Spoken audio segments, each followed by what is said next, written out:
नमस्कार। आपका अखबार के YouTube चैनल पर आपका स्वागत है। मैं हूं प्रदीप सिंह। जिन लोगों को ज़मीनी हकीकत का अंदाज़ा नहीं होता, वास्तविकता का पता नहीं होता, उनको ज़ोर का झटका धीरे से नहीं, ज़ोर का झटका ज़ोर से ही लगता है। और यही हाल है इस समय देश के विपक्ष का, और सबसे बड़े विपक्षी दल और उसके नेता का तो और बुरा हाल है। अब आप देखिए कि चुनाव आया और विपक्षी एकता का ढोल आया, तो ढोल बज गया। अब विपक्षी एकता की बातें होने लगी हैं। राहुल गांधी ने अभी 2 दिन पहले ये कहा कि अगर क्षेत्रीय दल और उनकी पार्टी मतलब कांग्रेस से था कि मिल जाएं तो बीजेपी को हराया जा सकता है। अब ये दिवा स्वप्न जैसी बात है। मैं ये नहीं कह रहा हूँ कि कोई पार्टी इतनी अजेय हो गई है कि कभी हार ही नहीं सकती। आज की परिस्थिति में बीजेपी जहाँ खड़ी है और विपक्ष जहाँ खड़ा है, उसमें दूरी इतनी बड़ी है, वो खाई इतनी चौड़ी है कि उसको पाटना आज के विपक्ष की हैसियत के बाहर है, उसकी क्षमता के बाहर है। और ये मैं बात क्यों कह रहा हूँ कि देखिए, पहली बात तो ये है कि पूरे विपक्ष को, मुझे तो अपवाद के रूप में भी कोई ऐसा दल, कोई ऐसा नेता नहीं नज़र आ रहा है जिसके बारे में कह सकें कि उसको बदली हुई परिस्थितियों का आभास है। जो बातें हो रही हैं, आप अगर इनको एक क्षण के लिए भूल जाएं कि कौन बोल रहा है और कहाँ से किस पार्टी की ओर से बोली जा रही है, और आप लौट के जाएं 60 के दशक के आखिर में, 70 के दशक में और 80 के दशक में, तो आपको यही आवाज़ें सुनने को मिलेंगी, यही बातें सुनने को मिलेंगी। उस समय नाम था गैर कांग्रेसवाद, आज है गैर भाजपावाद। बस ये नॉमेनक्लेचर बदला है। उसके अलावा राजनीति में, मैं विपक्ष की राजनीति की बात कर रहा हूँ, कुछ नहीं बदला है। बीजेपी ने बदला था, आज सत्ता में है। अगर ये पार्टियां नहीं बदलेंगी तो सत्ता में नहीं आ सकती हैं। और हर राजनीतिक दल का लक्ष्य एक ही होता है, किसी तरह से सत्ता में आना। तो मैं क्यों कह रहा हूँ कि उनको जो ज़मीनी हकीकत है, जो बदली हुई परिस्थितियाँ हैं, उनका कोई आभास नहीं है, ज्ञान नहीं है। अब आप देखिए कि 60, 70 और 80 के दशक में विपक्षी एकता की बात होती थी, तो जो दल मिलते थे, आज जिन दलों के मिलने की बात हो रही है, उनमें बुनियादी फ़र्क देखिए। उस समय जो दल थे, उनमें से ज़्यादातर कभी सत्ता में नहीं आए थे। कोई 6 महीने के लिए, साल भर के लिए, 2 महीने के लिए आया चला गया, लंबे समय तक कोई सत्ता में रहा नहीं। तो विपक्ष के रूप में उनकी जो स्वीकार्यता थी, उनकी जो विश्वसनीयता थी, वो आज के विपक्ष की नहीं है, इसलिए कि सब सत्ता में रह चुके हैं।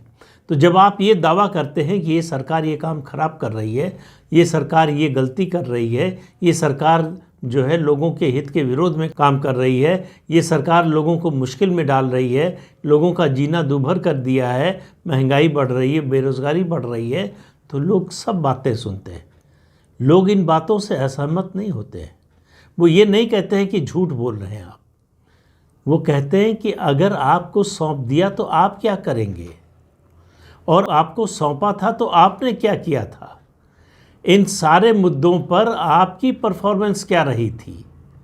तो जो उस समय एकांगी था मामला कि सत्तारूढ़ दल के खिलाफ सवाल थे और विपक्ष के खिलाफ नहीं थे, आज विपक्ष के खिलाफ बहुत सारे सवाल हैं। बहुत से लोगों को बड़ा एतराज़ होता है कि सत्ता पक्ष से सवाल नहीं पूछेंगे, विपक्ष से सब सवाल पूछे जाएंगे।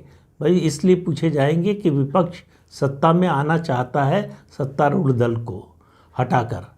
तो हटाकर आप आना चाहते हैं, तो आप में क्या विशेष है, क्या बदलाव आया है। जब आप सत्ता में थे, जब आपको परफॉर्म करके दिखाना था उस समय में, और आज जब सत्ता की दावेदारी कर रहे हैं, तब में और अब में आप में क्या परिवर्तन आया है। आपकी सोच में क्या बदलाव आया है, आपकी नीतियों और कार्यक्रमों में क्या बदलाव आया है, क्या आपकी विचारधारा में बदलाव आया है। जो राहुल गांधी ने बात कही कि विपक्ष के पास एक अल्टरनेटिव विजन होना चाहिए, बिल्कुल सही बात है, लेकिन ये किताब से पढ़कर ये बात बोलने से तो विजन आएगा नहीं। देश की सबसे बड़ी विपक्षी पार्टी कांग्रेस पार्टी है, उसके पास अपना कोई अल्टरनेटिव विजन है क्या। राहुल गांधी 18 साल से राजनीति में हैं, उनके पास कोई अल्टरनेटिव विजन है क्या। कोई उन्होंने अपनी ओर से किसी विजन को दिखाने की कोशिश की है। आप 2004 से याद कीजिए आज तक उनके जो मुद्दे हैं वही स्थिर हैं, उसी रूप में हैं। क्या आरएसएस और बीजेपी नफरत फैलाते हैं, हम प्यार बांटते हैं। मोदी और आरएसएस जो है देश के विरोध में है। चीन को इतनी ज़मीन दे दी, पाकिस्तान के साथ ये कर दिया, उसके साथ ये कर दिया। ये सरकार अडानी और अंबानी पीछे से चलाते हैं, मोदी नहीं चलाते हैं। इन मुद्दों के अलावा उनके पास कोई मुद्दा नहीं है। पिछले 8 साल में 3 मुद्दे उठाने की कोशिश की विपक्ष ने और कांग्रेस ने। पहला मुद्दा उठाया राफेल का, लड़ाकू विमानों की खरीद जो फ्रांस से हुई है उसको लेकर, और इतना हंगामा मचाया, ऐसा माहौल बनाने की कोशिश की कि ये बोफोर्स 2 है। लेकिन वो टाएं फिस निकला। संसद में सरकार ने जवाब दिया, डिफेंस मिनिस्टर ने दिया, फाइनेंस मिनिस्टर ने दिया, प्राइम मिनिस्टर ने जवाब दिया, नहीं माने। उसके बाद मामला सुप्रीम कोर्ट में गया। सुप्रीम कोर्ट ने कहा कि इसमें कोई गड़बड़ नहीं हुई है, फिर भी नहीं माने। सीएजी की रिपोर्ट आई, उसने कहा गड़बड़ नहीं हुई है, नहीं माने। इस मुद्दे को लेकर चुनाव में गए। चुनाव में जनता ने कहा कि नहीं हुई है गड़बड़, हम नहीं मानते गड़बड़ हुई है। जनता के पास कोई जो जांच एजेंसी तो है नहीं। जनता परसेप्शन पर काम करती है, विश्वास पर काम करती है, भरोसे पर काम करती है, उसके अनुसार फैसला लेती है। जनता ने नहीं माना कि इसमें कुछ गड़बड़ हुई है। जनता ये आज की तारीख में मानने को तैयार नहीं है कि इरादतन कोई गलत काम मोदी कर सकते हैं। वो ये बिल्कुल मानते हैं कि मोदी से भी गलती हो सकती है, मोदी से गलतियां हुई हैं और आगे भी गलतियां होंगी। लेकिन मोदी जानते बूझते कोई गलत काम करते हैं या करेंगे, ये मानने को तैयार नहीं है। जिस दिन विपक्ष पर ऐसा भरोसा होगा उस दिन बदलाव आएगा। फिर क्षेत्रीय दलों की एकता की बात करते हैं तो 60, 70, 80 के दशक और आज 2023 की बात करें, जितनी पार्टियां उस समय की थीं आज उनमें से 90% से ज़्यादा परिवारों की पार्टियां बन गई। तो ये सब प्राइवेट लिमिटेड कंपनी की तरह चल रही है। एक परिवार है, उसका एक नेता है जो पार्टी को चलाता है, वही सर्वे सर्वा है, वही सारे फैसले करता है। उसका ईगो इतना बड़ा हो गया है इतने सालों में कि वो बाकी किसी के साथ बैठने के लिए तैयार नहीं। अब राहुल गांधी ने देखिए कोशिश की कि उनको विपक्षी एकता की धुरी मान लिया जाए, उनकी पार्टी को और उनके नेतृत्व को रिजेक्ट कर दिया लोगों ने।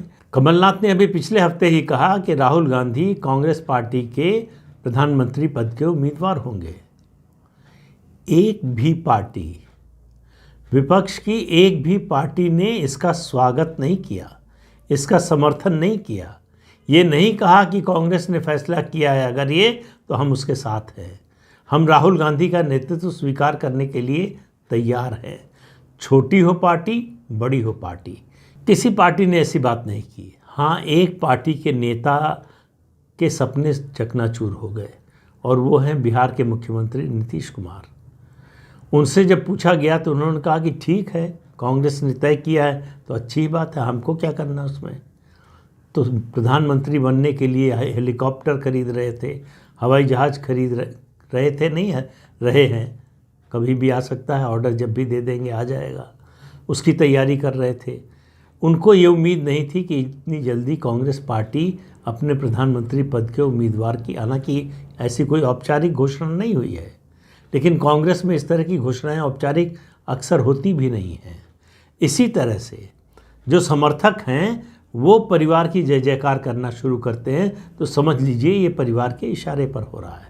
तो कमलनाथ ऐसा नहीं है कि गांधी परिवार की अनुमति के बिना बोल रहे थे या राहुल गांधी के रजामंदी के बिना बोल रहे थे, क्योंकि राहुल गांधी ने प्रधानमंत्री पद के उम्मीदवार के सवाल पर कोई जवाब नहीं दिया। अभी प्रेस कॉन्फ्रेंस की 2 दिन पहले उस पर कोई जवाब नहीं दिया, उसको टाल गए। तो प्रधानमंत्री पद के उम्मीदवार वो अपनी पार्टी के बने, इसमें बड़ी अच्छी बात है, उनको आगे बढ़ के बोलना चाहिए। इस कम से कम एक संदेश तो जाएगा कि वो जिम्मेदारी लेने को तैयार है। अभी तक तो उनकी छवि जो बनी है वो जिम्मेदारी से भागने वाले नेता की है। लेकिन बात कर रहा था कि मैं विज़न की, अल्टरनेटिव विज़न की, मतलब वैकल्पिक विमर्श की, वो कहाँ है विपक्ष के पास। विपक्ष के पास ऐसा कोई मुद्दा नहीं है एक मैंने बताया राफेल का उठाया था पिछले चुनाव से पहले, उसके बाद इन मतलब 2019 के चुनाव के बाद से 2 मुद्दे उठा चुके। एक था पेगासस का और दूसरा डिमोनेटाइजेशन का मुद्दा तो चल रहा था पहले से ही, लेकिन सुप्रीम कोर्ट में अभी आया था, उसको बड़ा मुद्दा बना रहे थे। सुप्रीम कोर्ट से फैसला आएगा और सुप्रीम कोर्ट जो है सरकार को कटघरे में खड़ा कर देगा। दोनों मुद्दों पर नाकामी हासिल हुई। तो पिछले 8 साल में 3 बड़े मुद्दे जिनको विपक्ष ने बनाने की कोशिश की, उसको न तो जनता ने स्वीकारा, न कानून ने स्वीकारा, न अदालत ने, इस देश की सर्वोच्च अदालत ने भी स्वीकार नहीं किया। तो उसका कोई पॉलिटिकल डिविडेंड तो मिला नहीं, नुकसान ज़रूर हुआ कि एक गलत मुद्दे पर आप लगातार आगे बढ़ते गए बिना ये सोचे कि इस पर लोगों का ध्यान जा रहा है, कोई ट्रैक्शन आ रहा है, ये हम जो बोल रहे हैं इसकी कोई प्रतिध्वनि आ रही है, कुछ नहीं सोचा। अब राहुल गांधी की समझ और विजन का हाल देखिए। सिर्फ 2 बातें कहता हूँ। अभी हाल ही में उनकी, मेरा ख्याल कल है या परसों, कमल हासन से बात हुई। इस तरह की बातचीत की जो है किसी एक नेता के साथ आजकल कुछ दिनों से, कुछ महीनों से प्रमोट की जा रही है उनकी इमेज बिल्डिंग के लिए। उसमें उन्होंने जो कहा कि खादी उद्योग इस देश में मर रहा है। अब आप बताइए, जो प्रधानमंत्री पद का उम्मीदवार बनना चाहता है वो नेता अगर कहता है कि खादी उद्योग इस देश में मर रहा है, तो आपको सर पीटने के अलावा और कोई विकल्प है नहीं।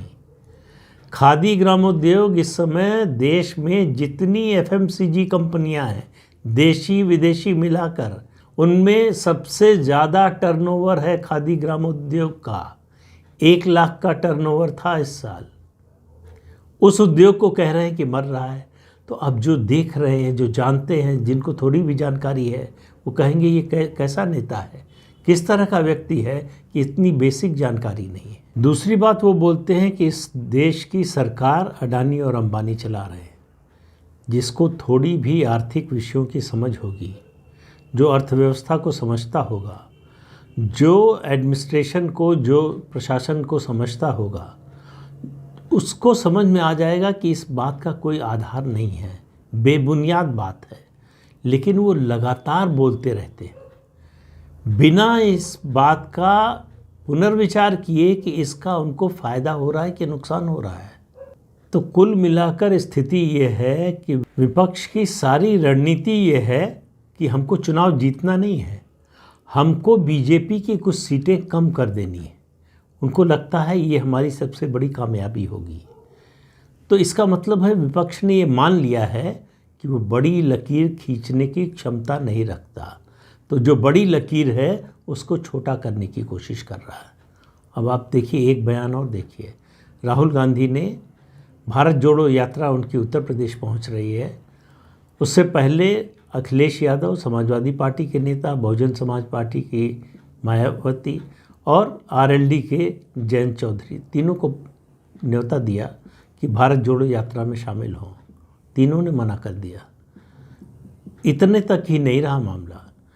अखिलेश यादव ने कहा कि कांग्रेस पार्टी भरोसे लायक नहीं है, ये लोगों का इस्तेमाल करती है, काम निकल जाने के बाद भूल जाती है।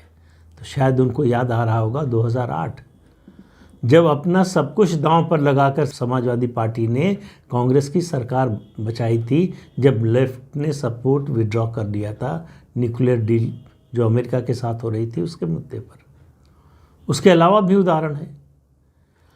तो ये विश्वसनीयता का स्तर है राहुल गांधी की, और वो विपक्ष के हाई टेबल पर सबसे ऊपर बैठना चाहते हैं, सबसे बड़ी कुर्सी पर बैठना चाहते हैं। सवाल ये है कि उनकी एक्सेप्टेबिलिटी क्या है, कितनी पार्टियों में है, कितने नेताओं में है। भारत जोड़ो यात्रा का ढोल पीटा जा रहा है कांग्रेस पार्टी की ओर से इतना, अगर सफल है तो राहुल गांधी के पास नई पॉलिटिकल कैपिटल होनी चाहिए थी, जिसके कारण विपक्ष की दूसरी पार्टियां आकर्षित होती कांग्रेस की तरफ। ऐसा कुछ नहीं हो रहा है।